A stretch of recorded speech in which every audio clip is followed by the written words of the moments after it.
करने वाले हैं प्रिंट एक्सट्रीम वैल्यूज़। इसका मतलब क्या है, पहले इनपुट देखते हैं। इनपुट है आपका ये एरे दिया हुआ आपको इनपुट में 10, 20, 30, 40, 50, ठीक है। तो आपको क्या करना है, एक्सट्रीम वैल्यूज़ को प्रिंट करना है। ये भी आपका 2 पॉइंटर के ही बेसिस पे बना हुआ है ना, कि हमको 2 पॉइंटर की अप्रोच समझनी है। और हमेशा ना 2 पॉइंटर का तो क्वेश्चन होगा ही बेसिक, बट हमको आगे एज केसेस भी संभालने होते हैं, वो भी हम देखेंगे, ठीक है। तो ये आपका मतलब आपको प्रिंट करना है, तो 10, 50, ठीक है, फिर 20, 40। अब ये अकेला है, ठीक है, तो ये अकेला है तो इसको अकेला ही प्रिंट करना है, ठीक है। ये आपका एक्सट्रीम में आ जाएगा, ये आपका आउटपुट ऐसा आपको दिखना चाहिए। हमेशा मैं आपको बोलती हूँ कि एज केसेस हमेशा ध्यान रखें। अगर एक एलिमेंट हो तो उसके लिए हमारा कोड वर्क करना चाहिए, 2 हो तो भी होना चाहिए, ऑड हो, इवन हो, जो भी है, सारे केसेस के लिए हमारा कोड वर्क करना चाहिए। देखो इसमें भी हम क्या लेंगे, लेफ्ट ले लिया और राइट ले लिया। जैसे लेफ्ट और राइट आ गया, सेम हमने जैसे रिवर्स किया था वैसे ही कर ले रहे हैं, तो लेफ्ट और राइट आ गया, ओके। फिर हमने लेफ़्ट को आगे बढ़ा दिया, राइट को आगे बढ़ा दिया, ठीक है। फिर हमने इन दोनों को प्रिंट करा दिया।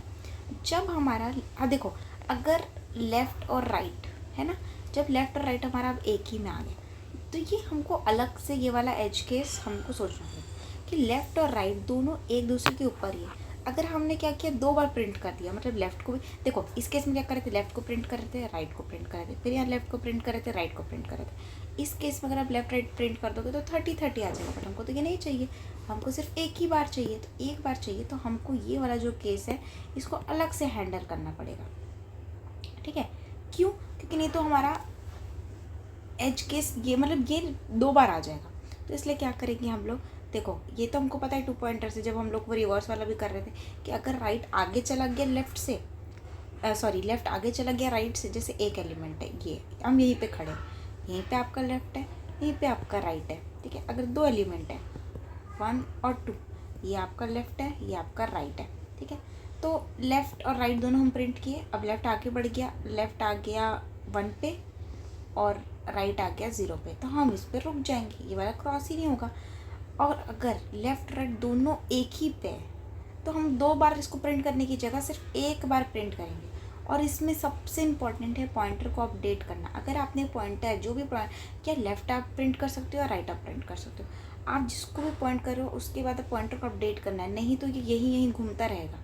लेफ़्ट आपका किस, मान लो यहीं पे हमने पॉइंटर अपडेट नहीं किया तो लेफ़्ट भी 0 पे, राइट पे भी 0, 0, 0, 0, 0, ये TL ही दे देगा, क्योंकि ये बार बार कुछ हो ही नहीं रहा। तो हमेशा याद रखना, आप जब भी क्वेश्चन करो उसके बाद सोचो, अच्छा लेफ़्ट तो प्रिंट हो गया, उसके बाद हमको लूप से बाहर भी तो आना है। जब मैंने फर्स्ट टाइम कोडिंग किया था तो मैंने फर्स्ट टाइम कोडिंग किया था तो मैंने ये वाले क्वेश्चन से किया था। तो इस वाले क्वेश्चन से जब मैंने कोड किया तो मेरे को ये वाला केस तो बना ही नहीं। ये वाला केस कैसे बनेगा, इसमें देखो यहाँ पे आप आए लेफ़्ट राइट, और जब लेफ़्ट राइट से आगे बढ़ गया हम बाहर आ गए, तो मैंने इस पर कोड किया। फिर जब ये वाला टेस्ट केस फेल हो गया इस पर, फिर मेरे को पता चला अच्छा मुझे ये वाला हैंडल करना पड़ेगा, ठीक है। जब एक ही हो तो हमको सिर्फ एक ही लेफ़्ट को ही प्रिंट करना है या राइट को ही प्रिंट करना है, और जिसको भी प्रिंट कर रहे हैं उस पॉइंटर को अपडेट करना हमेशा इम्पॉर्टेंट होता है। तो मेरा मैंने अपडेट नहीं किया था पॉइंटर, तो मेरा वहीं पे फंस गया था, तो इसलिए मैंने याद रखा कि पॉइंटर अपडेट करना है। आपको इसके नोट्स जो मेरे ड्राइव लिंक पे मिल जाएंगे नीचे, ठीक है। तो बस एक ये वाला केस और एक ये वाला केस, हमको तो बस प्रिंट करना है और पॉइंटर अपडेट कर देना है। तो बस ये क्वेश्चन में इतना ही था एंड दैट्स इट।